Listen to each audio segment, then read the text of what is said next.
জগন্নাথ বিশ্ববিদ্যালয়ের কেন্দ্রীয় ছাত্র সংসদ ও হল সংসদ নির্বাচনের ভোট গ্রহণের প্রায় ২৯ ঘন্টা পার হলেও ৩৯টি কেন্দ্রের মধ্যে এখন পর্যন্ত মাত্র ২৩টি কেন্দ্রের ফলাফল ঘোষণা করতে পেরেছে নির্বাচন কমিশন।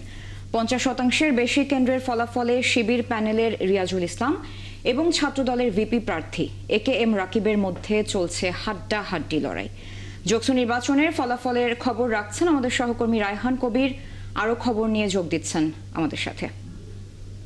আর রায়হান, আমরা জানি এখন পর্যন্ত ২৩টি কেন্দ্রের ফলাফল ঘোষণা করা হয়েছে, তো নতুন করে আর কোনো কেন্দ্রের ফল ঘোষণা করা হয়েছে কিনা, পাশাপাশি কারা এগিয়ে আছে নির্বাচনের ফলাফলে, এ বিষয়ে একটু বিস্তারিত জানাবেন। এবং ২৯ ঘন্টা পার হয়ে গিয়েছে, এত সময় কেন লাগছে ফলাফল ঘোষণায়?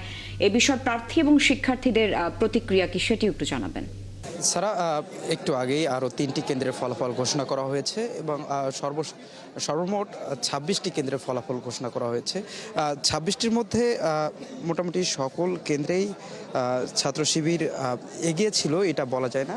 কিছু কেন্দ্রে ছাত্রদলের যে প্রার্থী রয়েছে রাকিব, তিনিও এগিয়েছিলেন এবং সর্বশেষ ২৬টি কেন্দ্রের যোগফলে দাঁড়ায় রিয়াজুল ইসলাম, যিনি ছাত্র শিবির সমর্থিত প্যানেলে রয়েছেন, তিনি পেয়েছেন টোটাল ৩,৩৬৪টি ভোট এবং রাকিব, যিনি ছাত্রদল এবং ছাত্র অধিকার পরিষদের সমর্থিত যে প্যানেলটি রয়েছে সেটি থেকে নির্বাচন করছেন, তিনি পেয়েছেন ৩,০১৩টি ভোট এবং তাদের ডিফারেন্স রয়েছে এখনও ৩৫১ ভোটে। ছাত্র শিবিরের যে প্রার্থী রয়েছেন রিয়াজুল, তিনি ছাত্রদল প্রার্থী থেকে এগিয়ে রয়েছেন এবং এই যে দীর্ঘ একটা সময় লাগছে, এই সময়টা নিয়ে প্রার্থীরা যেটি বলছেন, সময় লাগলেও তারা অনেকটাই খুশি, কারণ তাদের মতে এই নির্বাচনটা অনেকটাই সুষ্ঠুভাবে হচ্ছে এবং যে ফল গণনার যে পদ্ধতি সেটিতেও তারা অনেকটি সন্তুষ্ট রয়েছেন।